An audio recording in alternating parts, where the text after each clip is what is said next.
Welcome to the Voices of Healthcare Equity. I'm Kim Tranquata, founder and CEO of the Healthcare Alliance for an Equitable World, and your host on this journey. Our organization, driven by clinicians, is on a mission to address global healthcare inequity using telehealth solutions. Together, we're also building a community of healthcare professionals who are committed to making a scalable impact on global equity. Join me in insightful conversations with health innovators across the globe as we explore the current and future state of healthcare. Be a part of the mission. Let's create lasting change together. Today's episode features Dr. Valerie Mukanga. She is a doctor of dental surgery, owner of the Healing Wings dental practice in Dallas, Fort Worth, Texas, and is a fellow physician entrepreneur and sister doctor in the Entree MD Business School. Welcome, Valerie. Thank you. Thank you so much for having me. Oh, I'm so excited to have you here and talk all about your work in dentistry and oral health in general. Before we begin our conversation, I always want to offer our guests the ability to have any disclaimers about any affiliates they might be connected with or identify any conflicts of interest. Is there anything you'd like to disclose? No, I don't have any conflict of interest of any kind. I don't have those issues. It's nice because you are your own business. So, yes, you do not have those issues. So, welcome, welcome, welcome. Thank you. Thank you. We're going to start at the beginning. It's going to be that question, the tell us a little bit about you. Tell us a little bit about you, your background, and how you became involved in dentistry and dental health care. So I'm Dr. Valerie Mukanga, as you said. I am a general dentist, owner and founder of Healing Wings Dental, as you said, located in the Dallas-Fort Worth area. To be precise, it's in Arlington, Texas. So we have been in business for almost 8 years. So it's going to be 8 years in May. And I am originally from the Democratic Republic of Congo, and I arrived in this country after high school. So I did my bachelor degree here and also my dentistry, dental training here in the US. So, in a nutshell, that's kind of who I am. So, now the reason why I decided to go into this field is because there were many people in my family that suffered um, dental issues, dental problems, cavities or infection, even halitosis. I always use the example of one of my aunt that you know how like back home, whenever it's the end of the day, we just gather outside and we just chit chat and just laugh and eating corn or peanuts or whatever that is, and so just chit chatting about whatever the day was like, or they would have they would say stories of how they were in the village and stuff like that. So we kind of learned kind of like that. But her, she was so self conscious because she had halitosis or bad breath, and so she always was covering her mouth when she would talk, and was not her best self. Lots of lack of self esteem because of her or health, and but that's my aunt though. But even myself, when I was younger, about a teenager, I was for 15 years old. I lost a front tooth. And it's only when I came, shortly before I came to the US, that my parents took me to a dentist. And actually, I was able to obtain a dental bridge. So I also myself, have gone through so many dental procedures um, to kind of like restore my smile. So I understand what it's like to, have trouble that are dentally related. But one of another thing that was very pertinent that happened to us also is that my mother lost her brother due to dental infection. So he had cavities, and we don't usually, take care of our teeth, or like that's not really like, say somebody's is sick, yes, they're gonna think about going to a physician to get care. But like when it comes to dentistry back home, it was not truly a thing. Like people would go when the pain was so unbearable, they would both go to, I mean, some dentists, but a lot of people would just go to some corner guy that would just go, and remove their teeth, and that was that. So that's those are kind of like the thing that kind of deterred me, because my uncle, after he had, that cavity and the infection started, he went to see a dentist, but the same day actually when he came back, he had a stroke and he passed away. So it's not those are not stories that you usually hear. Those are more like textbook stories. Oh yeah, this can happen, but that actually happened in our family. So I am I take it really as a calling, as far as like sounding the alarm about oral health, because of all of that, just what happened in my family, what happened to myself, having a death, in the family due to poor oral hygiene. Those are the things that determine that caused me to want to become a dentist. Those are some very touching stories, and I'm very sorry that that happened to your uncle. Thank you. For many people here in the United States and across the globe, dental health care is not something that happens on a regular basis. It's only something that you do in an emergency, and it's mostly extraction based type care for acute infections or fractures or dead roots. Hmm. And so I would love for you to tell our audience why. Why is dental and oral health care so important to overall health? Hmm. It's extremely important, because what we fail to realize, and I think it might be in the U.S. fostered by the fact that insurance are kind of like compartmentalized. And so you have your medical insurance, then you have your dental insurance, you have your vision insurance, as if it's not like a whole body situation. So, people would really go get their annual checkups and things like that. But like when it comes to dental, they're not well versed, either for lack of information, they don't really know too much about it.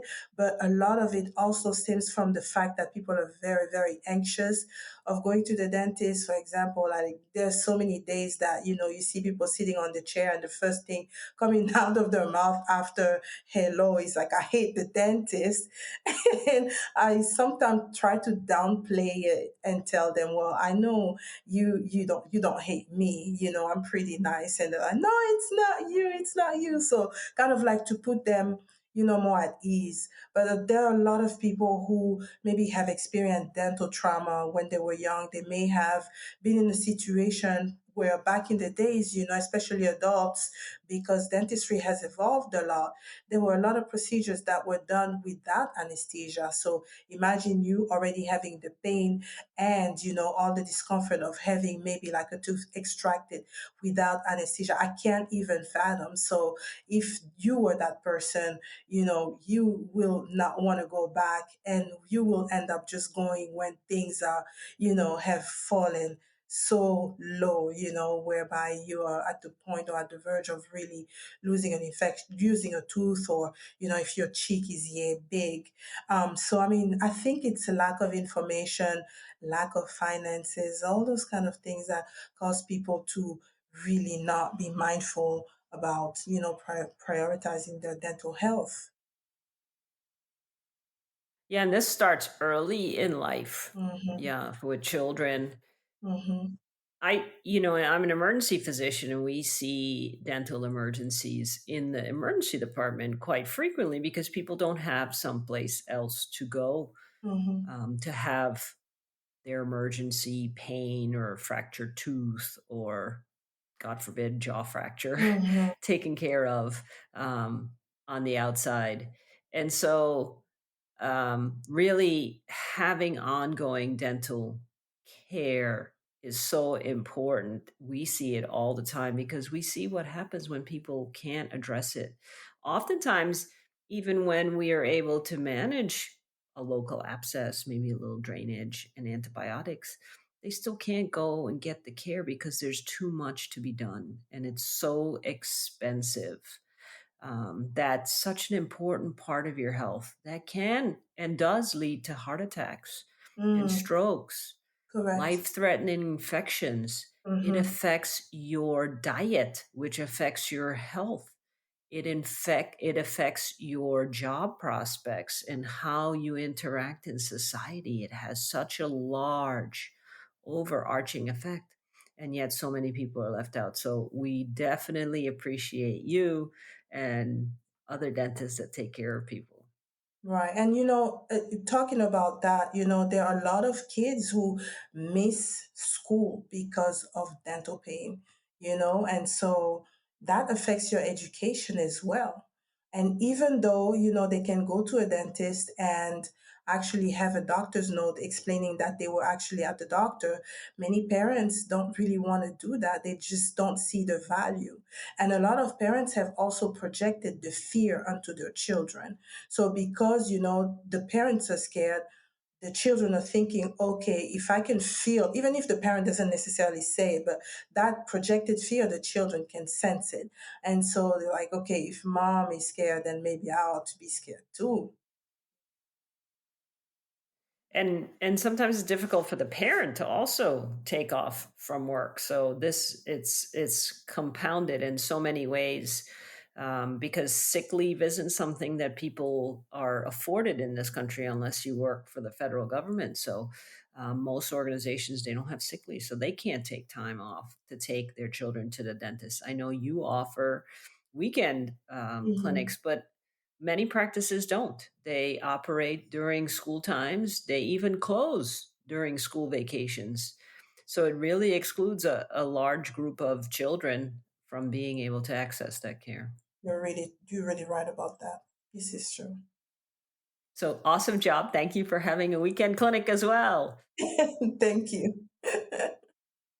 Tell us more about your Healing Wings dental practice and how you see healthcare inequity showing up within your business. Okay, so we do see it a lot. And in my practice, we actually do take Medicare. So there are a lot of dental offices that do not offer Medicare, which, a lot of people have, a lot of children have, because maybe of the financial social status that they have. And so we are able to take Medicaid in our office. But even saying so, you kind of end up seeing a difference between, some people, or a lot of people parents that do have children who have Medicaid, and parents who have regular insurance.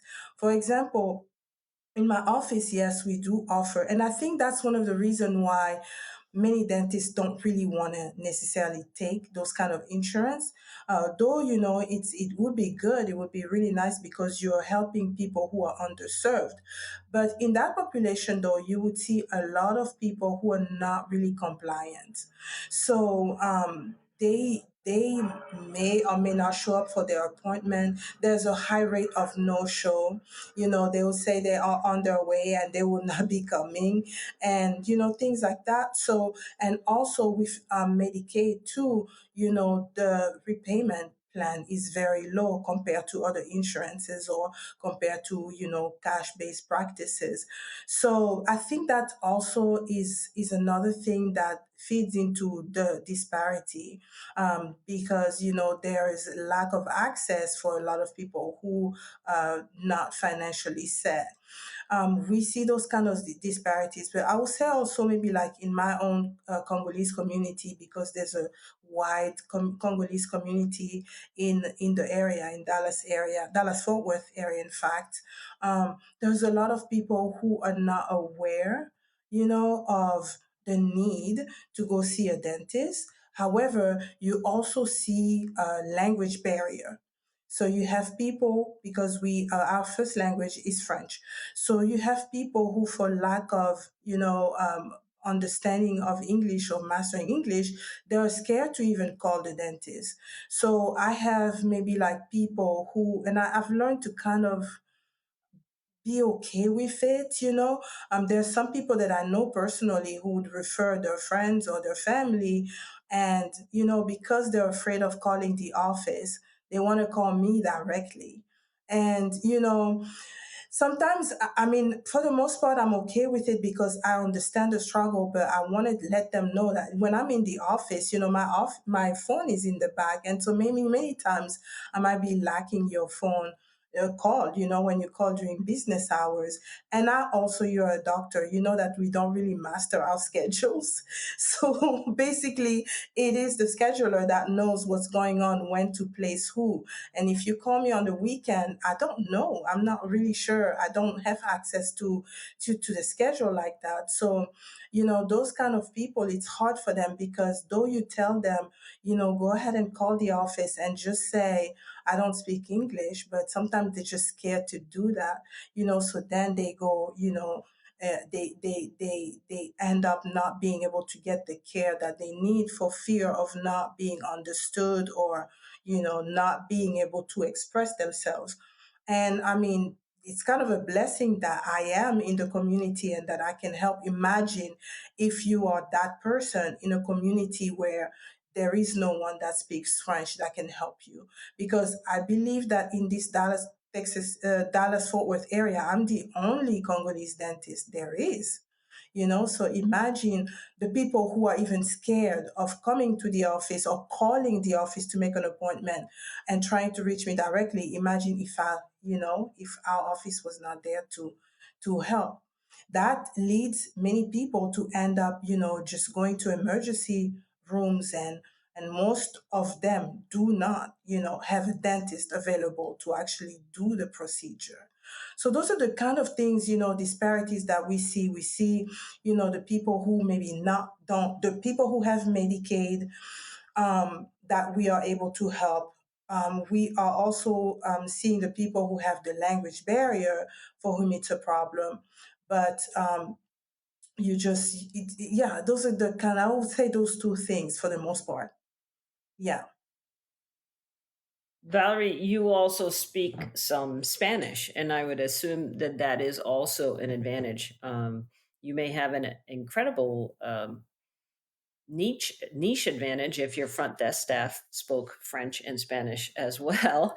Yeah, Um, they do speak Spanish. They do speak Spanish, and that's the advantage we have in this area, is that a lot of the dental assistants and even receptionists are well versed into Spanish.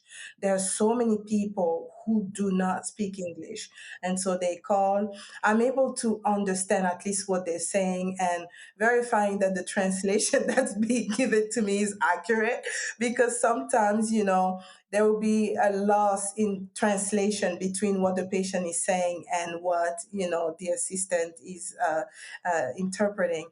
So you know, sometimes the patient are kind of shocked because though I don't speak it too well, I understand a lot of it. So like they're talking and then I start answering the question, they're like, oh, she understands. So that encourages them too, in fact. But yeah. yeah, I mean, what you're describing is providing culturally competent care. It's so important in why people even access care. And, I think it's wonderful that the Congolese population has you as a resource. And then I imagine that the Medicare and Medicaid community also um, struggles a little bit with language and Hmm. also fear around cultural competence. When people don't have transportation, a lot of times they don't show, but they don't tell you because they're ashamed that they don't Yeah. have transportation and that they don't have a way. So there's so much that plays into what we see, but don't necessarily hear in the background. And I think it's wonderful that you are solo practice trying to really balance all of that for your community. Great job, Healing Wings There's Dental. something else that I'm just recalling right now, and that's the story of this lady, African American, that came in with her son. Her son was a teenager and he had so many cavities between his teeth. So it took a couple visits for us to actually be able to to provide care for him and complete, for him to be caries free. But some of his front teeth were affected as well. And what the mother was very appreciative of was the fact that she said, you really took your time, because when it comes to front teeth, I was affected by a front teeth, so I know what that's like. I really want to restore it to where it's like, wow, it looks really nice. But the mother was really shocked because she said, you really took great care of my child, even though he has Medicaid. So that shows that, there are some places where they will not necessarily take all their time. I don't, when it comes to treatment, I don't want to treat people who have Medicaid versus people who have, or who are paying cash, or who have regular insurance, feel any less, or provide them with lesser care. I want to provide anyone that steps in our office with quality care. I want to treat you as if you are my brother or my sister or my parent or my child, because it's important. It's not just because you can afford as much as somebody else that you should have dentistry that is related to your finances. I don't think that's fair. I don't think that's right at all. You are so right. And I hope that you know that that feels like a financial struggle, but that is going to pay off in the long run for you. Yeah, I want to, I love to see that person smile, at the end of the visit. It's already stressful enough. I already know. So if at least you can come out looking great, I love that. And it impacts lives when you especially think about children and teenagers. Um, I'm an immigrant from another country. Orthodontia was not a thing that happened ever. Whatever your version your teeth were in, as long as you could eat, that's what you dealt with. But when you live in a society like we do, the status of your teeth plays into the status you're able to achieve in life. Mm-hmm. And you really are impacting the lives of children when you're able to give them a smile that they can be confident in, because they won't interact with people, which will take them away from opportunities. They won't interact with teachers. They won't speak in front of the class. They won't perform. Think of all the things that they lose in their life because of not being comfortable with their smile or their Mm-hmm. mouth. Mm-hmm. So amazing work. Thank you for doing that.